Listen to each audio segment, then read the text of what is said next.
Hello, December 5, araw ng Tuesday.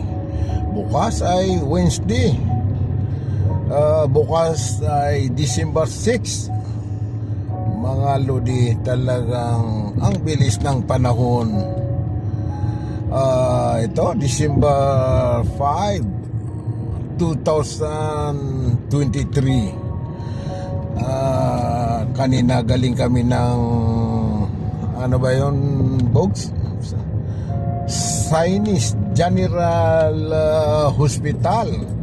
Tayo ay dumalo sa ating kababayan o kamag-anak na nasa hospital.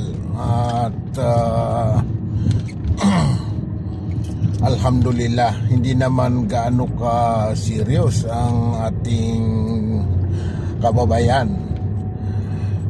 So talaga ang bilis ng panahon talaga, mga idol. Yun na nga, paulit-ulit natin sinasabi, itong buhay natin ay talagang parang teleseries. Ito, balang araw, ito ay lilipas at lilipas na rin. At yun na nga, maging alaala na lang. So yan ang mga bagay na hindi dapat katakutan, kundi dapat lang paghandaan. Ano yung dapat ipaghanda? Yung pagiging mabuting tao, yung pagiging mabuti sa kahit sino, at lalong-lalo na sa pagsunod sa ating Panginoon. Dahil itong mundo na ito ay talagang temporary na lang. Walang forever, di ba? Mga lodi, yung mga kasabihan nila, walang forever daw. Pero yun ay totoo talaga. Walang forever. Doon tayo mananatili sa pangalawang buhay. Doon ay walang hangganan. Kung ikay success, talagang mananatili kang masaya. Walang kinakalungkot doon. Kaya ito mga idol, ang pinaka nakakalungkot dito ay talagang may mga tao na akala nila ay isa lang ang ating ginagalawan. So yun na nga, parang binabaliwala nila ang tinatawag na kabilang buhay. So parang hindi nila pinaghahandaan ang mga bagay na ibinigay, babala ng ating mahal na propeta. Sa totoo lang, yan ang mga bagay na nakakatakot na mangyayari sa isang katauhan. Ano yung nakakatakot? Hindi naman sa ikay natatakot dahil takot ka mamatay, pero ang nakakatakot pag ikay nagkamali. Di ba, Bogs? Pag ikay nagkamali dito sa daigdig, yung bang pinabayaan mo ang mga obligasyon mo, yung mga paliugat. Ito mga lodi, tayo ay galing ng masjid, katatapos lang magsimba. Ito, isa ito sa mga activities na paghahanda natin. Kaya ginagawa natin to, kasi takot tayo sa nabanggit na parusa. Yung mga tao na binabaliwala nila, talagang doon nila makikita sa araw ng paghukom. Yung araw, yung last din natin dito sa mundo, doon mo ma-realize lahat-lahat ng pagkukulang mo. Alhamdulillah, tayo ay binibigyan ng katrang. Ano yung katrang? Aribog sa Tagalog.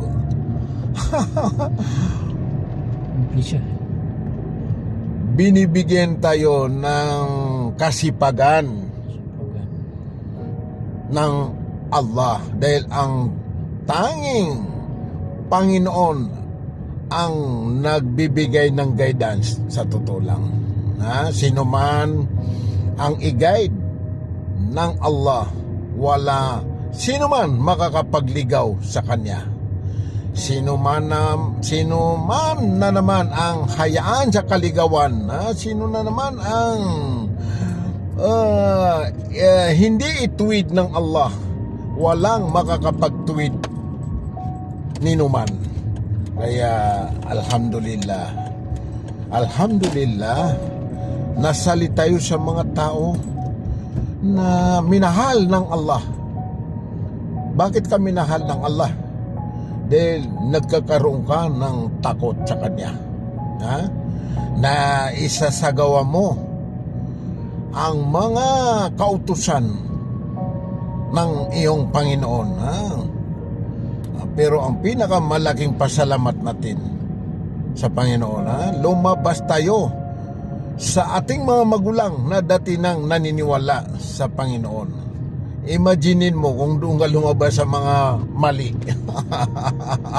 Sa bagay, sila rin ay iniisip nila ay sila ay tama. Pero dapat pinagmamasdan nila ang kanilang kinasaniban. Dapat kung anong kinaniban mo, medyo pagmasdanin mo, medyo timbangin mo lang. Dahil una-una mga idol, ito sa way of life lang, talagang makikita mo kung saan panig ang mga way of life ng isang halimbawa isang grupo, itong mga Muslim, ano bang way of life nila? At saka itong non-Muslim, ano bang way of life nila? Ito, darating na naman itong tinatawag nilang mahal na araw. Ano bang mga activities na ginagawa dyan? Di ba puro labag sa Diyos? Ay, hindi naman kautusan ng Panginoon ang maglasing, mag-inuman. Ito, malapit na Pasko. Ay, nako. Sa totoo lang, ginawa nilang laruan ang kanilang paniniwala. Yan ay nasa Quran. Huwag niyong gayahin yung mga tao na ginawa nilang katambangan ang kanilang religion. Ginawa nilang laruan ang kanilang religion. Dahil ang pagsunod sa Diyos ay talagang hindi kasali ang way of life ng itong mga kababayan natin. Lalo na itong way of life nila na Valentine's Day. Ay, wang saan nila napulot. Yan ay talagang labag sa Diyos. Na yung mga babaeng matitino, biro mo, masisira ang pagkataon niya. Bibika ka lang siya isang lalaki dahilan lang sa Valentine's Day, dahilan sa na hindi naman kasal. Sorry pero ang palatandaan na talagang nangyari yun dahil punong-puno ang mga motel. Nasa news yan. Pag Valentine's Day, umiikot ang mga mga newscaster sa mga motel. Laging puno. Mari talaga may mga kababaihan dyan, hindi yan mga kasal. Bakit ginawa ang kasal? Dahil talaga sa Mielpas rin sa South Grocer.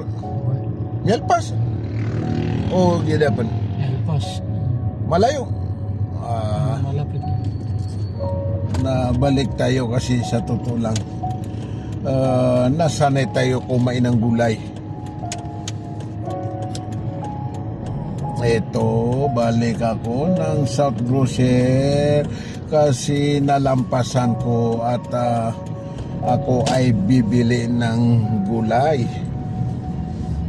Itong mga idol, December 5, araw ng Tuesday night. bukas ay Wednesday 2023. Ito, kasama ito sa ating everyday diary. Yun na nga, bawat isa sa atin ay may kalayaan gumawa ng sariling video. Ikaw, ako, sila, walang nagbabawal na sa iyo yan. Kaya ako, ito, ako ay gumagawa ng mga remembrance sa life.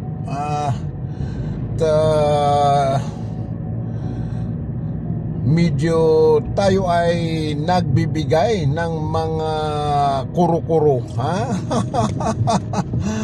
Kung masama ang aking sinasabi, di huwag niyong pakinggan. Yung mabuti na naman, di nasa iyo yun. Pagmasdanin mo kung mali o tama. So ito, malapit na tayo makarating sa South Grocer. Sa totoo lang, pag nasanay ka kumain ng gulay, parang talagang hinahanap mo. Alhamdulillah. At bukas pa.